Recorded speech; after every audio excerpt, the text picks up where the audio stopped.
The vision you have, does it grow out of your religious faith? And if it does, how, as a member of Congress, are you able to use that vision coming from that faith to persuade others to follow the path that you think ought to be followed? Well, my vision is like my involvement in the movement during the 60s, is an extension of my religious conviction, of my faith. And I don't have to go around wearing my faith on my sleeves and saying, this, I believe this, and I believe that.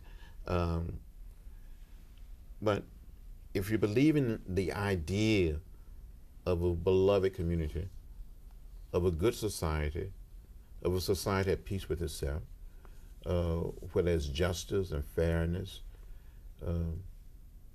I don't have a problem in saying to those in high places in government, to my colleagues, that this is where we must go.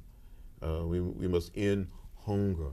We must end poverty. We must see that all of our children get the best possible education, that everybody should have health care. It's very much in keeping with the teaching of my faith. So it's not a contradiction.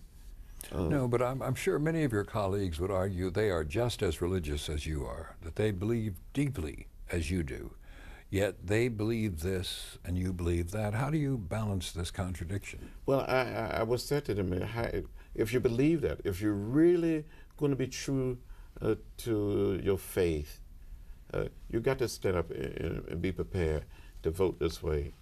And I whip people from time to time. Mm-hmm. And I said, how can you believe that? Mm-hmm. How can you believe in capital punishment? How can you believe in putting someone to death? How can you believe in supporting and voting for another piece of legislation that called for the death penalty? How can you do that when you said you believe in the dignity of all human beings? And so we don't have a right. We have been called to sit in judgment on another human being. That should be left for the Almighty and not for us. But if you believe in something, then you have to show some sign. You have to continue to preach it and be an advocate for it. What if I say, I believe in the Almighty and I believe His word, an eye for an eye, tooth for a tooth? That says to me that if you take a life, I'm going to take yours. Then I say, well, that was another period. And then there was a later period when a great teacher said, love. The way is love. You have the Old Testament and you have the New Testament. And in the New Testament, you talk about love. Love your enemy. It's better to love than to hate. You want to create a society at peace with yourself. You don't want to kill people. You don't want to be involved in conflict and wars. You don't want to spread more violence. But again, the people would argue, say there are times when you have to meet violence with violence.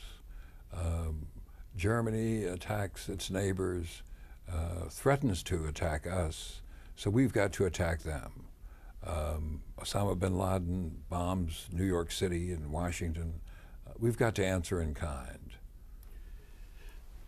There come a time when we must agree, not just with the teaching of the great teacher, call him Jesus, call him the spirit of history, or call him what you may, but you also must agree with Gandhi that is nonviolence or non-existent.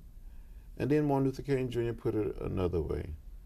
We must learn to live together as brothers and sisters, or we will perish as fools. Someplace along the way, as people of faith and as elected officials or politicians, we have to have the courage to say that we're going to lay down the tools and instruments of war and violence instead of war no more.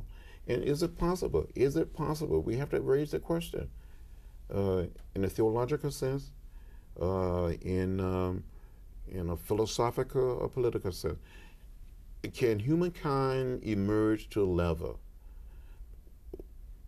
we said no more violence.